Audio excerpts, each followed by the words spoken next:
Introduction. August 15th, 636 CE.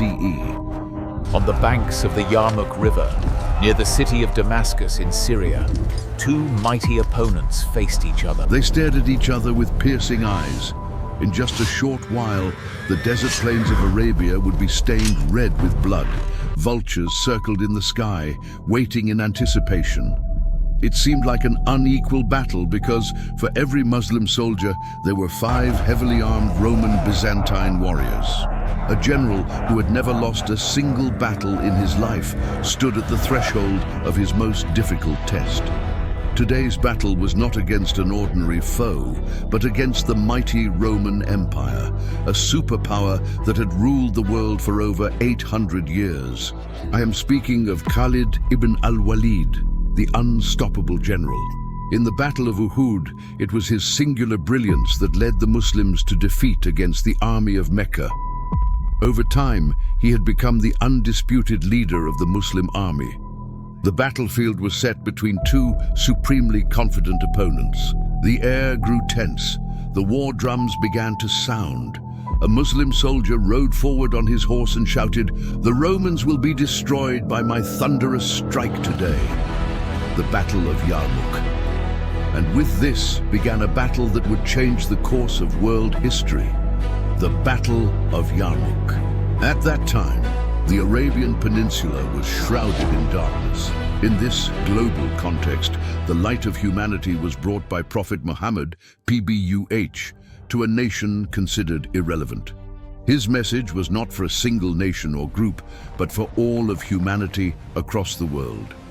After his passing, the heavy responsibility of spreading this light fell upon his companions. However, obstacles arose in the form of two surrounding superpowers, the Romans and the Persians. At that time, the Arab nation was not even considered significant. Moreover, they had yet to challenge these superpowers in any meaningful way. Since childhood, Khalid had waited for a day like this. He thought of nothing but war. Born into one of Mecca's wealthiest families, he had no interest in business. He traveled with his father to various cities, listening to the immortal tales of warriors. From a young age, he became skilled in wrestling, swordsmanship and horse riding, so much so that children from across Arabia would come to him for training. Just a few days before this battle, that Hazrat Abu Bakr R.A. had passed away, and the new caliph was Hazrat Umar ibn al-Khattab R.A. Taking charge, he made the most difficult decision. He removed his cousin Khalid from the position of the Muslim army's general and handed the responsibility to the experienced Abu Ubaidah. This was because a belief had started to grow among the Muslim soldiers that victory came from Khalid himself.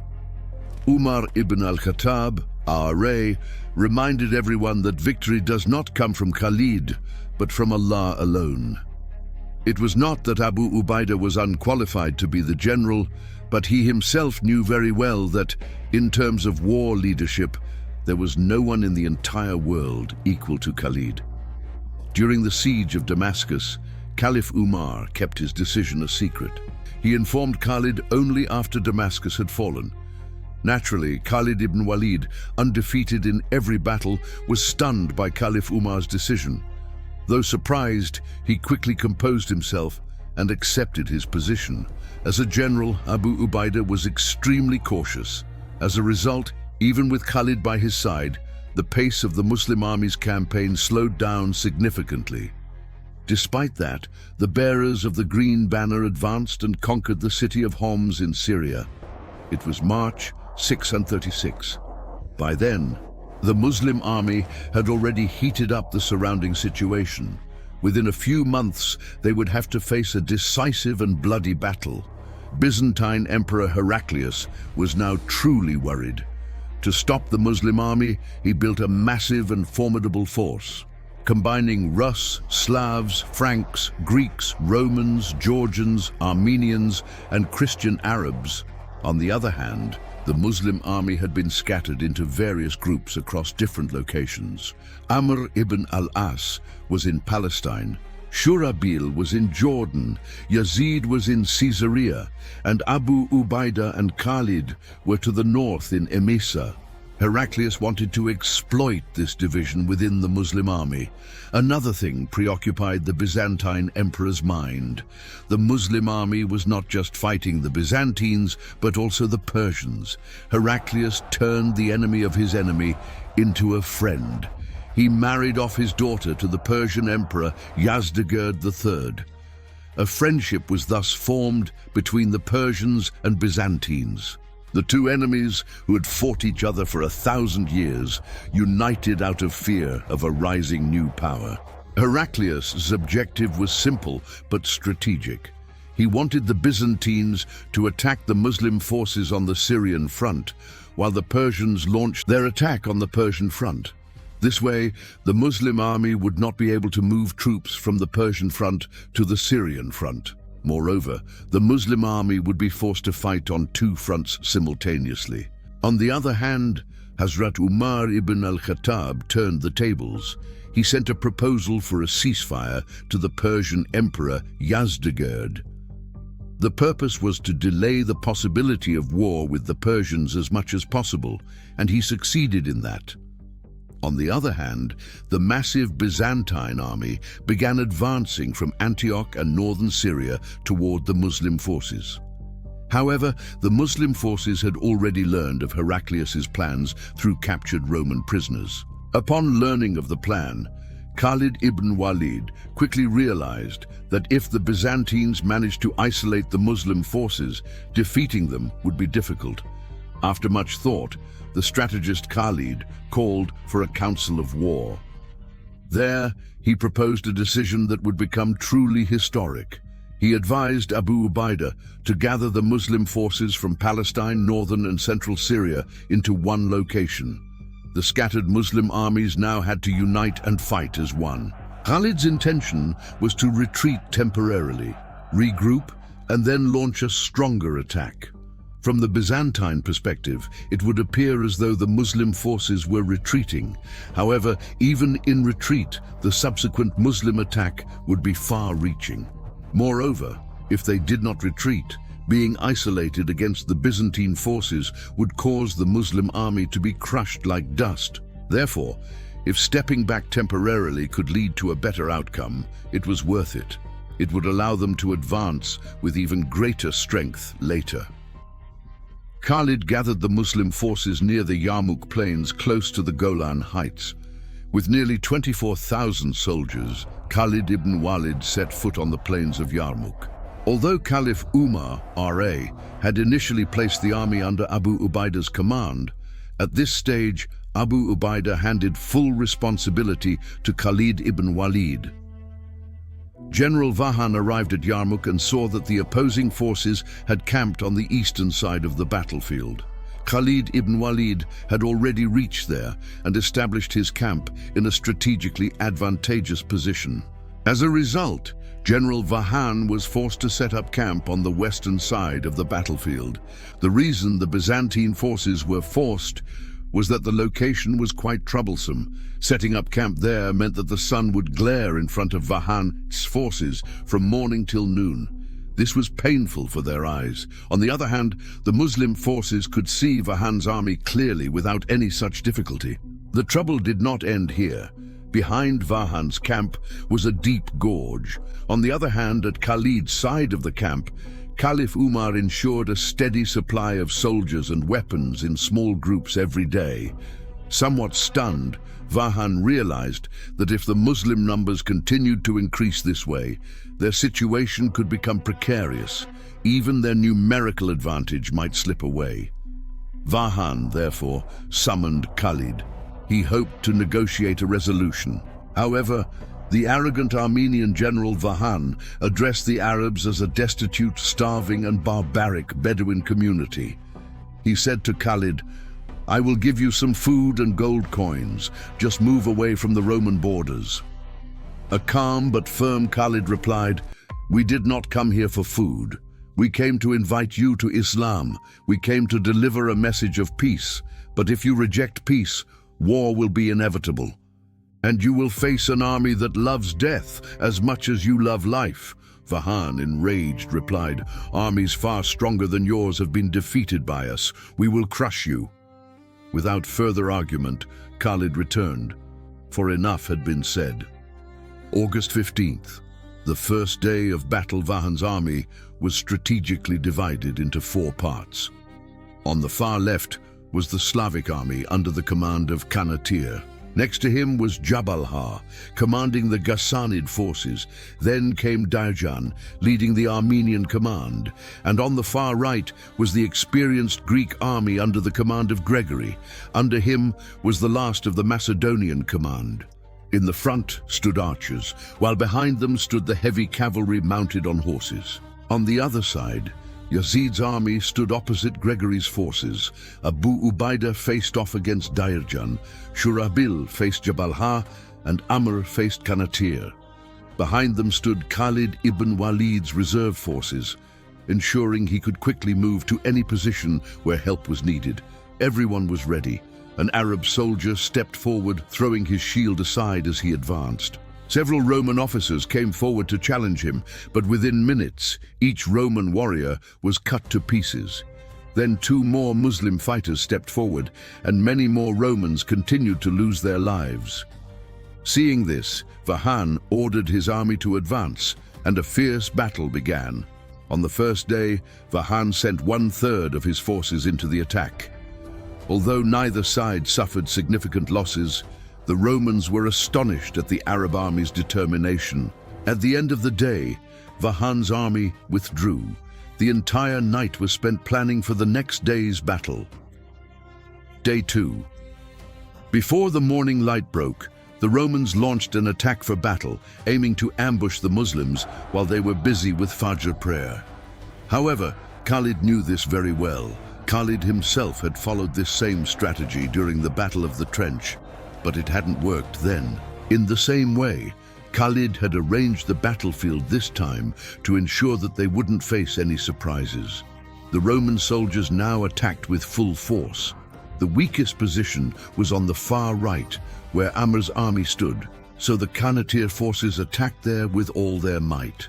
At the war camp behind them, Arab women stood guard over the battle supplies. They also spread out their camels to prevent the enemy from easily attacking the camp. However, Kanatir's army advanced so far forward that both of its flanks remained vulnerable, and Khalid was waiting for this opportunity. Khalid seized the perfect timing to cause significant damage to the Romans. His attack forced the Slavic troops to retreat. However, an even bigger crisis awaited on the left flank. While Khalid was busy handling the right flank, Yazid failed to hold off the Greeks attacking from the left side. With a small number of soldiers against a massive enemy force, Yazid began to fall back. But just then, the Arab women advanced, hurling stones like rain at Gregory's army. By then, Khalid arrived with his cavalry, and he sent Darar to reinforce the unprotected positions. From the other side, Khalid's attack left Gregory's army disoriented, making them think they were fighting against a much larger force. Their morale plummeted, and a large number of Greek soldiers lost their lives. Gregory's army was forced to retreat. On the other hand, in Darar's attack, the Armenian commander Dairjan was killed. For that day, the battle ended there. However, for the Roman general Vahan, this day brought enormous losses. And the way Khalid's army was able to move from one flank to another with immense swiftness forced Vahan to restructure his battle plans. Day 3, at dawn, Vahan's army launched a coordinated attack, and today their primary target was to exploit the weakness on the Muslim army's right flank, led by Amr, and force Shurabil's army nearby to retreat. However, Jabalah's army once again left themselves vulnerable, and Khalid ibn al-Walid's forces quickly surrounded them and began attacking. Many started fleeing out of fear for their lives. Once again, due to Khalid's excellent timing and tactics, both Jabalah and Kanatir's armies had no choice but to retreat. Thus, the third day's battle went in favor of the Muslims. Day 4. On this day, Vahan's army followed the same tactic and began charging at the right flank again, while the other two sides slowly advanced forward. Due to their sheer numbers, it became extremely difficult for the Arab army to hold back the two enemy forces on the right flank. However, Khalid ordered the two units on the left flank to advance, creating a gap. Seizing the opportunity, Khalid's army launched an attack against Jabala's forces. Vahan then ordered his archers to shoot arrows at point-blank range, targeting Abu Ubaida's forces, and many Muslims were injured by the rain of arrows that day. Among them was Abu Sufyan, whose one eye became blinded. This day, when numerous Muslims lost their eyes, is historically known as the Day of Lost Eyes. Seeing the dire situation, the Arab soldiers retreated slightly to move out of the range of the archers. Meanwhile, even though Jabala's army continued to suffer casualties at the hands of Khalid, the fear Khalid had came true. With Abu Ubaida's forces retreating out of fear of Vahan's archers, Vahan advanced with the two armies on the left flank. Seeing the desperate condition of the Rashidun army, the Arab women took up arms that day. Inspired by their bravery, the men began to fight again with renewed vigor. A new wave of life and energy swept through the Muslim army. However, this day was extremely difficult for the Arabs, as the two Muslim units on the left flank were devastated. Yet, the Arab women's extraordinary heroism against the Greeks became immortal forever. It was because of them that the Byzantines were held back in an unbelievable manner. Day 5. That morning, Vahan surprised everyone by sending a ceasefire proposal to Khalid. The Arab leaders gathered for an urgent meeting. They began telling Khalid to accept the ceasefire proposal, as fighting in the battlefield against an army 5 times larger than theirs and being able to endure was a kind of victory. Others said, "We are so few compared to them. We are injured. We are tired. We will go back today and return to fight with renewed energy." After listening to everyone's words attentively, Khalid said, "The last 4 days have been the ultimate test of our determination. At this stage, today is not the time for retreat. Now is the time to secure victory through our final attack." He said, "Our strategy has been defensive. Our plan was to first exhaust the enemy and then counterattack at the right moment. And now, since the Byzantines are mentally defeated, Vahan is trying to delay. There couldn't be a better time to attack, so there is no question of accepting a ceasefire." On the 5th day, there was no further battle. However, that night, Khalid met with all the soldiers. Numerous injured soldiers stood leaning on each other, but amidst all the pain, their resolve and determination showed no signs of wavering. Waiting for the attack, Khalid sent 500 riders under the leadership of Dara to a bridge through which all communication and support came from the Byzantine camp to the Roman military base. However, the Romans were unaware of this. Day 6, 20th of August, the final day of Yarmouk. As soon as the morning arrived, Gregory advanced, known worldwide as a frontline fighter. He was met with a duel challenge by Abu Ubaida, but before going, he handed over all responsibilities to Khalid in case he didn't return. The over 50 Abu Ubaida, slender and tall, advanced to duel Gregory. The two armies watched intently as their battle unfolded. Initially, both of them began to take blows, but suddenly Gregory began retreating towards the Roman lines, with Ubaida following him. Gregory's strategy was to trap Abu Ubaida and distract him. At that moment, Gregory turned and threw his weapon. Abu Ubaida, lowering his head, narrowly avoided it. In the blink of an eye, his sword came down on Gregory's neck. Gregory's head was severed, his sword fell from his hand, and his lifeless body fell off his horse. Immediately, Khalid called for his Muslim lines to advance. The night before, he had reorganized his troops, but it was impossible to tell by just looking. He had hidden a cavalry unit in a part of the mountain. Meanwhile, the Byzantines couldn't believe their eyes, wondering how a wounded army dared to attack after such irreparable losses. "They are nothing but crazy," the Romans muttered. Even with so few soldiers, the Arabs continued fighting with grit, but the Romans, with their far superior numbers, held their ground. At that moment, 8,000 cavalry hidden behind the mountains emerged at full speed, and at the same time, Khalid's army infiltrated their unprotected right flank. He knew that the outcome of this battle would be decided by speed. Meanwhile, Vahan, engaged in the battle in the center, realized he had been defeated by Khalid's extraordinary military genius and that he had understood the tactic too late. Now, Khalid's cavalry would dominate the battlefield like a chessboard. It seemed as if the Romans' fate was shrouded in dark clouds as the dust swirled behind Khalid's cavalry. Khalid swiftly crushed Qanatir and Jabal, then rushed towards the position of Vahan in the center. The red-clad soldiers could not stand in front of Khalid's sword today. When Jabal's army attempted to flee, they suddenly realized that the only escape route was blocked by Darar's forces. Although Qanatir's forces fought bravely, they were surrounded by Muslim warriors, knowing that their death was certain.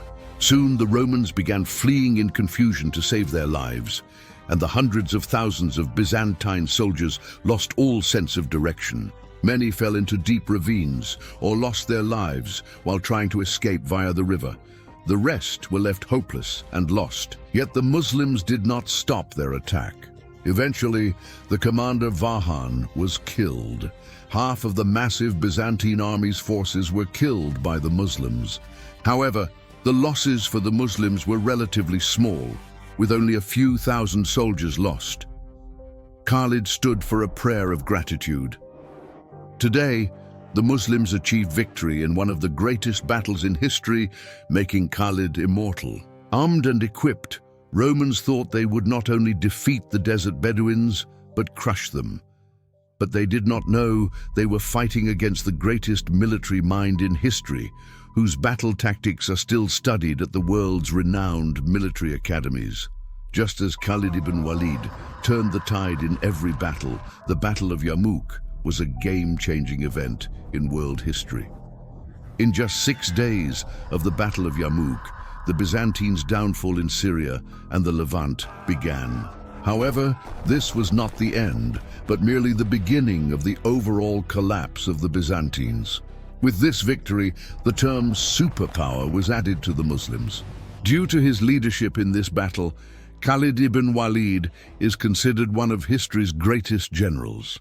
The crushing defeat of the powerful Byzantines at the hands of a small emerging army proves that victory can be achieved even with fewer numbers if there is the right leadership and determination. And this is why the Battle of Yarmouk has become a vivid example in military history. The message of Islam spread throughout the world. 6 years later, the undefeated Khalid, lying on his deathbed, lamented, wondering what kind of death was fitting for a warrior like him. A companion approached him and said, "O sword of Allah, you are Allah's sword. Who in this world had the strength to defeat Allah's sword?"